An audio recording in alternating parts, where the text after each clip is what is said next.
H.C. Verma bookல friction chapter இருக்க 9th problem தான் இது.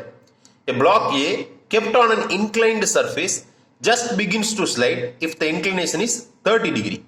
The block is replaced by another block B and it is found that it just begins to slide if the inclination is 40 degree. So என்ன சொல்லிருக்காங்க அப்படின்னா ரெண்டு blocks இருக்கு. A, B ன்னு ரெண்டு பிளாக்ஸ் இருக்கு. A என்ற பிளாக் எப்ப ஸ்லைட் ஆக தொடங்கும்னா அதோட இன்க்ளினேஷன் 30 டிகிரி இருக்கும்போது, அதே மாதிரி பீன்ற பிளாக் எப்போ ஸ்லைட் ஆக தொடங்கும்னா அதோட இன்க்ளினேஷன் 40 டிகிரி இருக்கும்போது. ஸோ காமனாக ஒரு டயக்ராம் வரைஞ்சிடறோம். இதுதான் அந்த இன்க்ளைன்டு சர்ஃபேஸ். எவ்வளோ இன்க்ளைன் ஆயிருக்கு அப்படின்னா தீட்டா இன்க்ளைன் ஆயிருக்குன்னு எடுத்துக்கும். ஓகேவா? இப்போ இந்த பிளாக்ல ஆக்ட் ஆகக்கூடிய ஃபோர்ஸஸ் என்னென்ன? இந்த பிளாக்கோட வெயிட் டவுன்வர்ட் டைரக்ஷனில் ஆக்ட் ஆகும். ஸோ எம்ஜி எனக்கு டவுன்வர்ட் டைரக்ஷனில் ஆக்ட் ஆகுது. ஸோ இந்த ஆங்கிள் தீட்டா அப்படின்னா எனக்கு இந்த ஆங்கிளும் தீட்டா தான். கரெக்டா?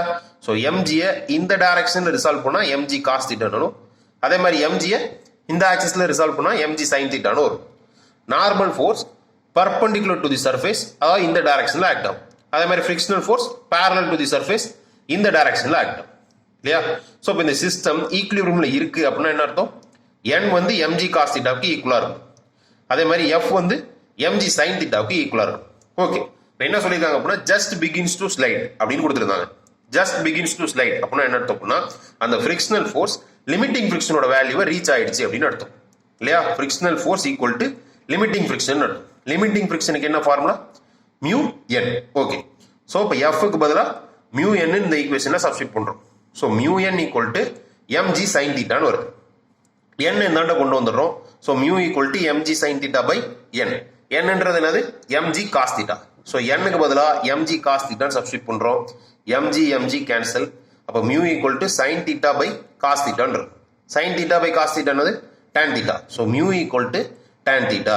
ஸோ கொஸ்டின்ல என்ன கொடுத்துருக்காங்க அப்படின்னா theta 1 30 degree, theta 2 40 degree. So theta 1 theta 2க்கு ஈக்குவலா இல்லை, அதனால டேன் தீட்டா 1 டேன் தீட்டா 2க்கு ஈக்குவலா இருக்காது. மியூன்றது டேன் தீட்டா இல்லையா? So mu 1 not equal to mu 2 அப்படின்னு சொல்லிடலாம். இப்போ இந்த கோஎஃபிஷியன்ட் ஆஃப் ஃபிரிக்ஷன் ஆனது அந்த பிளாக்ஸோட மாஸை டிபெண்ட் பண்ணியே இருக்காது. Mu 1 not equal to mu 2. இப்போ கொடுத்துருக்க கொஸ்டின் படி மியூ 1 வந்து மியூ 2க்கு ஈக்குவலா இருக்கக்கூடாது.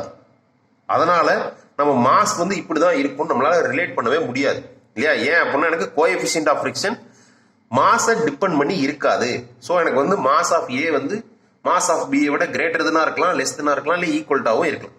அப்போ ஆல் தி 3 ஆர் பாசிபிள் இல்லையா? புரியணும்.